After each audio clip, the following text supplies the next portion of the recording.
Halo pemirsa, kembali hadir dalam redaksi Jabar Express yang akan menemani sela-sela aktivitas Anda dengan sejumlah informasi berita terkini edisi Selasa 24 Oktober 2023 bersama saya Andini Oktaviani.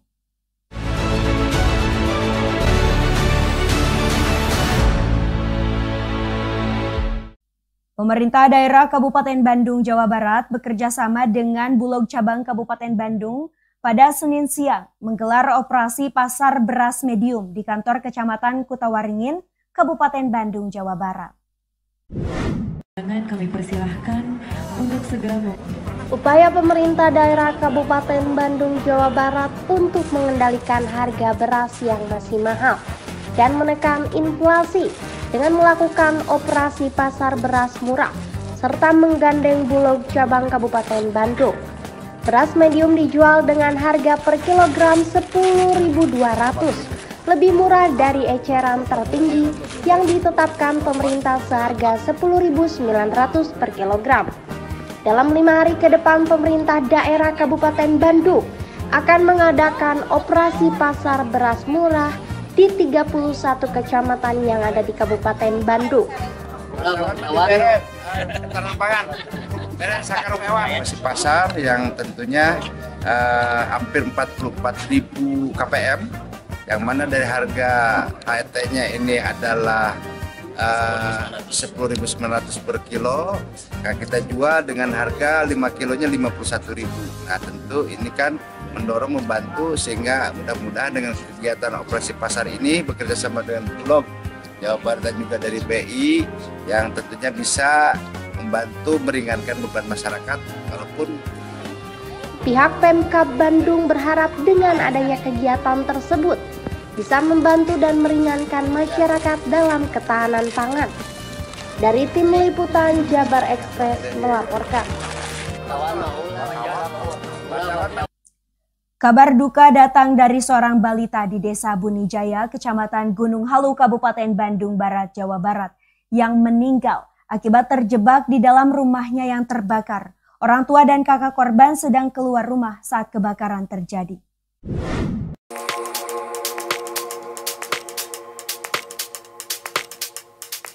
Inilah video amatir musibah kebakaran di kawasan Tegal Alun dekat Gunung Papandayan, Garut, Jawa Barat yang direkam oleh petugas gabungan yang sedang berupaya memadamkan api pada Minggu 22 Oktober 2023 malam. Nampak dalam video tersebut kobaran api terus menyala dan membakar hektaran lahan di kawasan Tegal Alun, Gunung Papandayan. Penyebab terjadinya kebakaran di kawasan Gunung Papandayan Garut masih belum dipastikan dan masih dalam tahap penyelidikan. Sulitnya akses jalan yang dijangkau oleh kendaraan karena berada di area puncak. Petugas gabungan dari unsur TNI Polri, BPBD, Damkar, relawan, dan warga pada malam itu sedang berupaya melakukan pemadaman api agar tidak merembet ke bagian lain. Senin 23 Oktober 2023 pagi, personel tambahan dari Yonif Rider 303, SSM Cibulu, dan Kompi 1 Batalion D Pelopor Sakbrimob Polda Jabar diterjunkan ke lokasi kebakaran untuk membantu pemadaman api.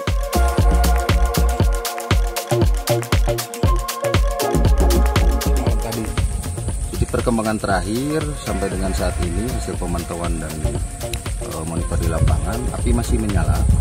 Namun demikian, personil gabungan yang turun ke lapangan dari TNI, Polri, BPBD, dari Satpol PP, di backup dari Brimob dan Batalion 303 langsung turun dengan Padatim sedang melakukan upaya pemadaman secara manual karena lokasi yang menjadi titik api merupakan lokasi yang jauh dari jangkauan, sehingga bisa kita menghadirkan atau mendorong alat pemadam kebakaran. Ini dilakukan pemadaman secara manual sementara. Kapolsek Cisurupan, Ibtu Asep Saipudin mengatakan perkembangan terakhir sampai saat ini api masih menyala. Namun petugas gabungan masih melakukan upaya pemadaman api secara manual, mengingat lokasi titik api sulit dijangkau kendaraan pemadam kebakaran. Dari Garut, Jawa Barat, Agus Kusmayadi, melaporkan.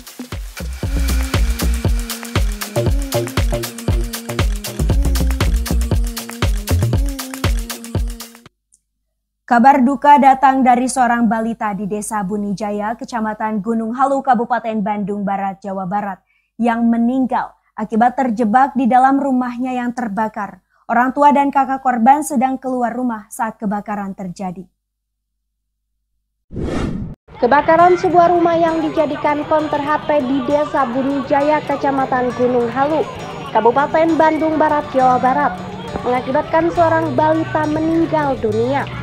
Balita berusia 2 tahun tersebut terjebak di kamar saat tertidur lelap. Kebakaran bermula saat lampu padam. Kemudian ibu korban menyalakan lilin, diduga lilin terjatuh. Kemudian api merembet ke seluruh ruangan hingga akhirnya berujung kebakaran yang menyebabkan seorang balita meninggal dunia. Jam 6 pagi di daerah Bunijaya. Terus lalu kami menurunkan 1 unit mobil pemadam kebakaran beserta 7 orang personil. Untuk kronologis kejadian disebabkan oleh lilin yang merembet ke kain. Lalu untuk korban jiwanya terdapat 1 orang anak berusia 3 tahun.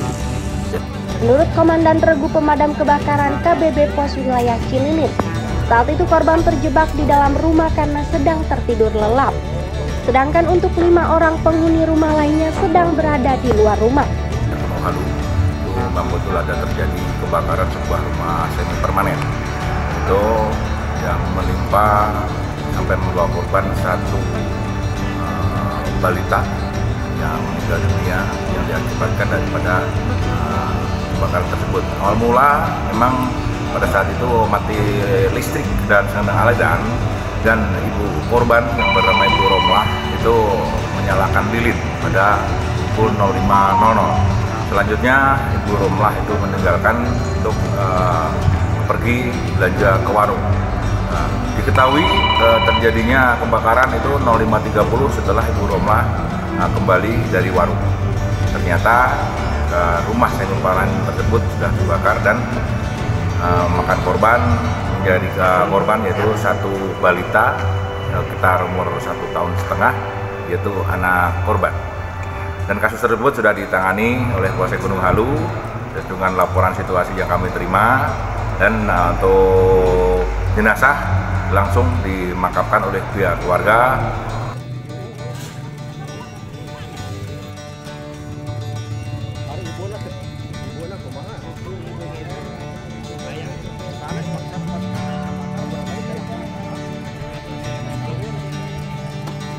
Sementara itu peristiwa tersebut sudah ditangani pihak kepolisian Gunung Halu, sedangkan korban telah dimakamkan pihak keluarga. Dari Tim Liputan Jabar Express melaporkan. Informasi menarik pemirsa, DPW Partai Keadilan Sejahtera Jawa Barat menggelar kegiatan donor darah yang diikuti oleh lebih dari 100 warga masyarakat. Kegiatan ini jelas disambut baik oleh para pendonor yang merasa bangga bisa turut serta dalam misi kemanusiaan yang digagas oleh PKS Jawa Barat.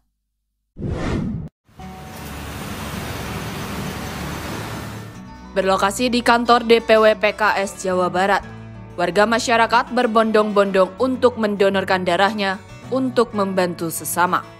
Misi kemanusiaan yang digagas oleh DPW PKS Jawa Barat ini diikuti lebih dari 100-an warga yang berasal dari berbagai kecamatan di Kota Bandung. Salah seorang pendonor mengaku program donor darah ini sangat baik karena bisa menjaga kesehatan pendonor sekaligus membantu sesama.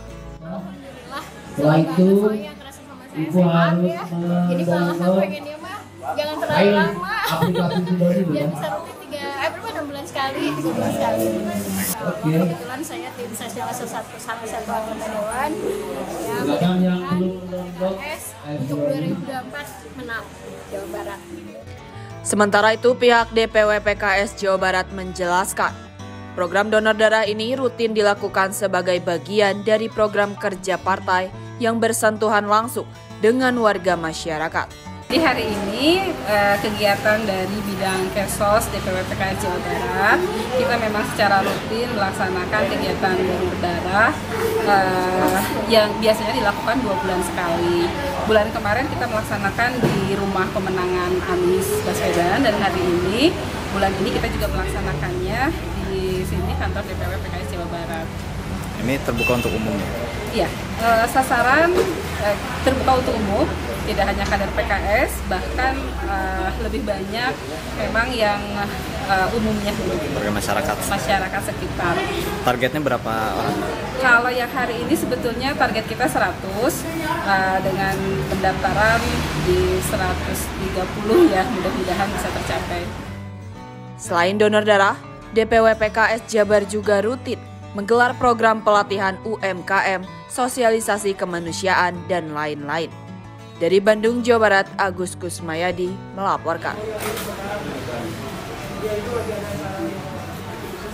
Berita terkait politik, kesediaan Gibran menjadi cawapres Prabowo membuat akar rumput PDI Perjuangan menilai tata krama ada politik sudah dilanggar. Namun seiring itu DPC PDIP Garut tetap fokus untuk memenangkan pasangan Ganjar Mahfud MD.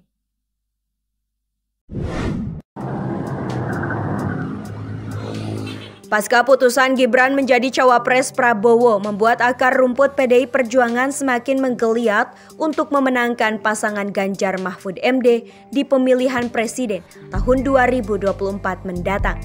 Namun seiring dengan itu, DPC PDIP Garut menilai bahwa kesediaan Gibran menjadi cawapres Prabowo, tata krama ada politik sudah dilanggar. Pasalnya, Gibran sendiri seorang kader PDI Perjuangan saat ini. Ketua DPC PDI Perjuangan Garut mengatakan, putusan Gibran menjadi cawapres Prabowo membuat PDI Perjuangan semakin menggeliat untuk memenangkan pasangan Ganjar Mahfud. Aktivitas di Garut terus bergerak dengan rekrutmen saksi untuk setiap tempat pemungutan suara. Menurutnya, apa yang dilakukan Gibran membuat kecewa, kesal, dan marah, sangat labil dan dinilai oportunis. Gibran tidak memahami ideologi PDI Perjuangan. Narasi Gibran sebagai cawapres Pak Prabowo, kami tentu kader PDI Perjuangan Kabupaten Garut semakin menggeliat untuk memenangkan PDI Perjuangan. Salah satu fokusnya adalah kita di rekrutmen saksi dulu dan tiap hari bergerak. Kami kecewa dan kesal, marah bercampur aduk tentang kesediaan Gibran menjadi cawapres Pak Prabowo. Pertama, yang kami kesalkan beliau kader PDI Perjuangan. Akhir September kemarin kami bersama Gibran juga hadir di sana mengikuti Rakernas 5 PDI Perjuangan, dan saudara Gibran ada, bahkan mengikuti sesi sampai ke akhir ya. Namun seiring itu DPC PDIP Garut tidak akan berlarut-larut dalam kekecewaan. Di Garut akan semakin menggeliat dan fokus untuk memenangkan pasangan Ganjar Mahfud MD di Pilpres 2024 pada tanggal 14 Februari mendatang. Dari Garut, Jawa Barat, Agus Kusmayadi melaporkan. Pemirsa, informasi tadi sekaligus menutup perjumpaan kita. Berita selengkapnya bisa Anda saksikan di kanal YouTube Jabar Express TV. Saya Andini Oktaviani bersama dengan segenap kru yang bertugas pamit undur diri. Sampai jumpa.